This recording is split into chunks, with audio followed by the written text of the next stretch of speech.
All right, we got to do a part 2 because I hit the off button apparently and it stopped recording. Nice. I really miss my old camera. I think I'm going back to it. I don't like using phones to do this kind of recording. It's just not very user-friendly as far as I'm concerned. I was talking about the Office of the Civil Defense, Department of Defense water ration can. I was going to say, or I did cover already, I'll just backpedal a little bit. These were stocked in all the shelters across the country. You probably have seen them before. They're all over eBay. You can get them on eBay, probably anywhere from $25 to $50, sometimes more. But you have to pay shipping on them, and the shipping these days is ridiculous. That's what's held me back from buying one on eBay. I figured I'd find one local sooner or later. Sure enough, I did. These were used for water. You would fill these with water in the shelter, and then that water would be used during the emergency situation for the people that were, surviving in the shelter. And then when the water was used up, these would be used as toilets. They had a toilet seat they would put on them, and you could see right here where it says a water fill line, that's on top, and a sanitary fill line, which is there. So water to the top and everything else to that line. And then, of course, when it was full to that line, they would seal it up and roll it into the corner or whatever to wait out the 2.5, 3 weeks that the people would have to be there waiting for the radiation levels to drop enough so they could safely emerge from the shelter without immediately getting radiation poisoning. That was a nice find. What did I pay for this? Was 25 bucks? I think it was 25 bucks. There's 3 or 4 rolls of generic shelter toilet paper in there still. The really cheap stuff, so you wouldn't want to be using that, but it's there. All right, let's move along to this. This is a nice little box that I found at one of the tag sales. It was $10 whole. It is homemade, and it does, needs a little work. One of the hinges on that lower panel there are loose. I have to fix that. But look at the work that went into this. Somebody made, nowadays you buy a plastic little divider thing for all your nuts and bolts and screws at the Home Depot or whatever. But this one, I guess, goes back to before a time which such things were readily available. So somebody made their own. All the little compartments full of little stuff. We got a little tape measure here that itself is collectible. I oiled it before. It was a little rusty. There's a drawer comes out the bottom over here full of nails and screws, jack screws and things. Even a little multi-tool for something. Another drawer here, nothing in there, but it's there. Nice little mural someone drew on the lid. And it's been painted over and over again. We got green, black, and blue on there.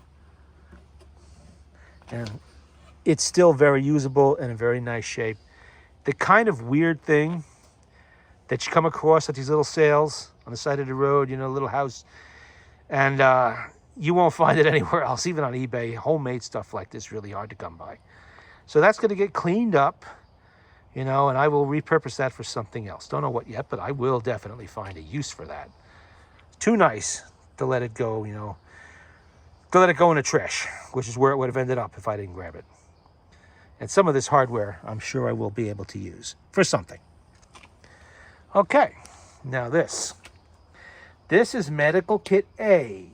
Survival supplies furnished by the Office of Civil Defense, Department of Defense. This is another item of shelter gear that the U.S. government, Department of Defense, provided for civilian shelters. You see, Civilian Defense Corps emblem is right on it. In every town and city, in every state, they all had these kits. This one will supply medical gear and medicines to 50 to 65 people, as it says on the side. So the larger the shelter would determine how many of these were in each shelter. It's a small shelter, you might only have 1 or 2. A big shelter might have dozens, especially in the big cities. Could have 100 of them. And this would go back to the 1960s. This is the early 1960s, probably. And as they say right on it, this unit contains no narcotics. Because yes, even back then, we did have problems with addicts, ruining it for everybody. They didn't want addicts getting into the shelters and raiding the supplies that they really believed one day people would need. Back then, it was taken seriously that we could have a nuclear confrontation, probably with the Soviets, that could cause people to have to be sheltering for 2, 3, and 4 weeks or however long. So they took it seriously, and they did stock the shelters with a lot of gear. This is the isopropyl alcohol, goes in this kit. Obviously, it didn't survive. The alcohol's gone, it rusted through the bottom, but still a nice display can. Put that over there. We have some tongue depressors here. This has a 6 of 64 date on it, 1964. Tongue depressors, they're probably still good. Not that I'm going to use them. Sodium chloride. There's a bottle, a glass jar in there. I don't want to take it out one-handed. I'll be liable to break it. And the rest of the gear in here, there's various things. We have penicillin tablets, pectin mixture. I don't know what that is, but it's there. Nose and eye drops. There's several things of that. There's a thermometer, cotton-tipped swabs over there. We have surgical bandages, sterile bandages, 4x4 pads. It's a lot of stuff in here. This is aspirin tablets. Don't think I'm going to use them. There's gloves in there, a lot of bandages and stuff like that. You get the idea what these kits contain. Hard to find. I've seen them pop up on eBay. You know, the prices range anywhere, depending on if they're this one appears to be intact. Anywhere from like $30 up to $130, depending on if they are intact or not. I wasn't paying that. This one was 10 whole bucks. 10 whole dollars for that. So I definitely was going to grab that. So yesterday was kind of a civil defense day. You know, we were finding a lot of stuff for the CDs, the civil defense. But there you go. There's a look at the kit. This was not the only kit you got. There was another one, I believe, that had some surgical instruments and some other stuff that would have been given along with this kit. If you're old enough, like I mentioned before, to remember the Cold War, to live through it, you might have seen stuff like this stacked in the basement rooms of your high school or whatever school you were in, municipal buildings, the police department, the fire department, large supermarkets maybe that had a fallout shelter built underneath them. You would see the fallout shelter sign up on the wall of these buildings, and you'd know in an emergency that that's where you would go.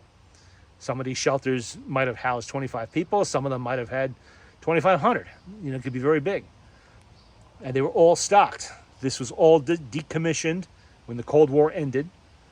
And now, when the balloon goes up, well, you're just plain screwed. Have a good time in your bathtub. That's it. Unless you've paid careful attention and made a mental note of where those fallout shelter signs used to be. Now, you can still go to those places and hide in the basement, but you're not going to have any supplies there unless the shelter was never cleaned out.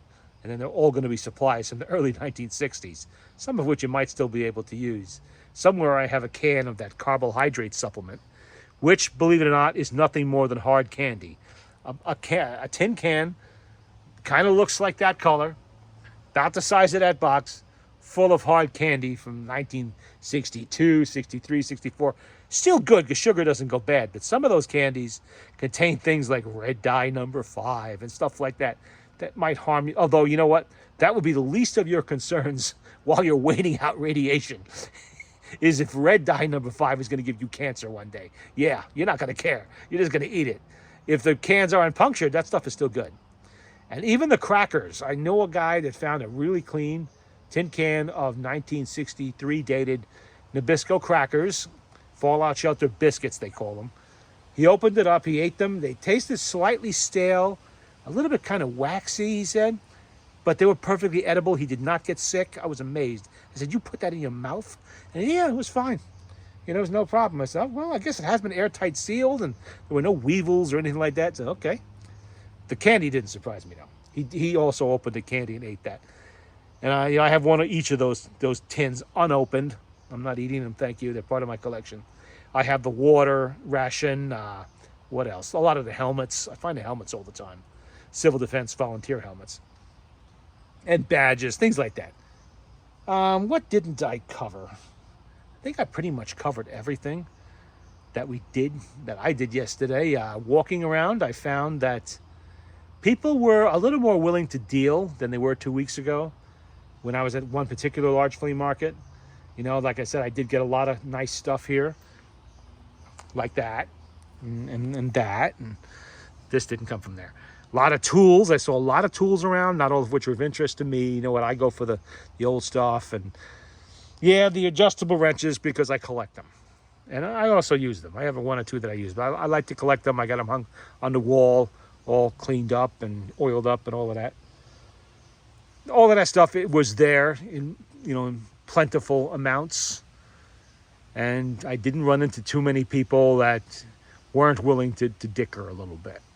I think I mentioned in the last video about the helmet, the French M1 helmet or M52 helmet that I found for 25 bucks after I walked away from a US helmet because the guy just simply flat out refused to deal. I mean, come on, not even a $2, come down a little bit, nothing. You're just locked into that, and that's all. You won't take.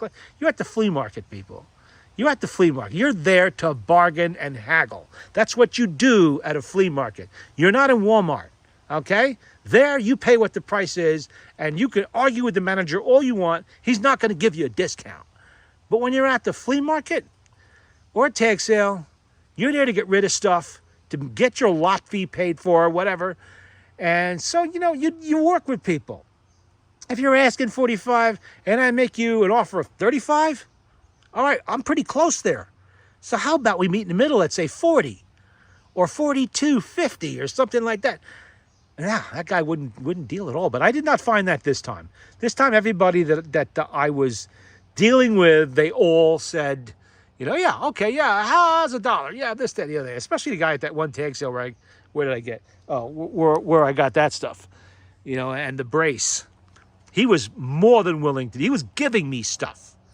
He actually dropped the price after we'd already made a deal. He said $21.50. And I said, I'm sorry, sir, you didn't charge me for the tray. You forgot to add the tray on that. Oh, okay. How about 18 bucks? I said, okay, not a problem. I'll do that. I was going to pay it at $21.50 plus the 75 cents for the tray. But yeah, all right, you want to charge me less? That's always acceptable with me. Not a problem.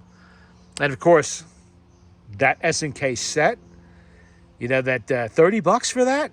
An unused, not unused, I'm sure it's been used at least once or twice, but really gently used S&K set with a nice box, a beautiful logo, hard to find early S&K for 30 bucks. I was not going to argue with that guy. When it's a really good price like that, don't be a prick and try to, bargain the guy down even more. Don't do it. When something is really a giveaway already, just give him the money.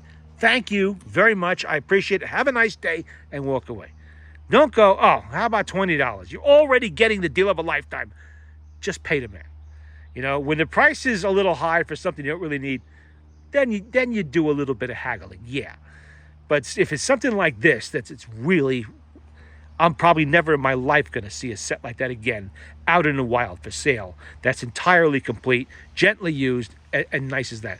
Never. So I wasn't going to hesitate or do anything stupid. I'm going to pay the man and walk away. Something that I might have 15 of already, and I'm going to add 16. Yeah, I'm going to do a little bargaining there. Like those kits. Even with the Hoppies one, with all the stuff that's there, because initially, what did he want? I think I paid 15 bucks for the 3. He initially wanted 25. And so we did some back and forth. Come on, it's all crudded up. It needs to be clean. The box is dirty. The clasp is bent. This one doesn't have everything in it. So, there I'll do a little dickering because literally I must have 50 or 60 cleaning kits of various type stacked away that cost me $1 or $2 with everything in them. So then they're not hard to find.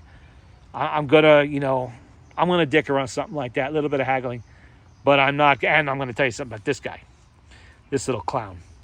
I paid him with a couple 20s. I didn't have any change. Didn't have I'm sorry. I bought this in something else. It was 2 20s. There was something else with it. He had to give me, what did we have? No, I didn't give him 2 20s. Was it $50 I gave him? I think it was 50 because it came out to 15 for this, 10 for the other thing my friend bought. So that, yeah, there was 25, 35. Yeah, he had to give me change back, 15 bucks. And we're talking about something else. He hands my 50 to his buddy, his partner there. Partner puts in his little money bag on his belt and standing there, and I'm waiting. We're talking. I'm like, he's giving me my 15 bucks. And the guy starts walking away. And then the other guy goes off the house. Excuse me, $15 change? Oh, that's right. Yeah, that was $10, right? I said, no, $15 change. Oh, yeah. Okay, you clown. That may work on some idiot, who's not paying attention, but that's not me. When I have change coming, I know it, and you're going to give it to me. So, that I guess he figured he'd get his money in a backdoor fashion, but that wasn't going to happen. And those brace bits, that's actually something I did not expect to see at that tag sale. It was kind of more like generic baby clothes and old furniture, things like that. And I look down, I see something high quality. I said, whoa, hold up here. We're gonna do a little bit more careful shopping here. And sure enough, I did find some nice things. Overall, a really good Memorial Day weekend at the flea market. I definitely cannot complain about this haul.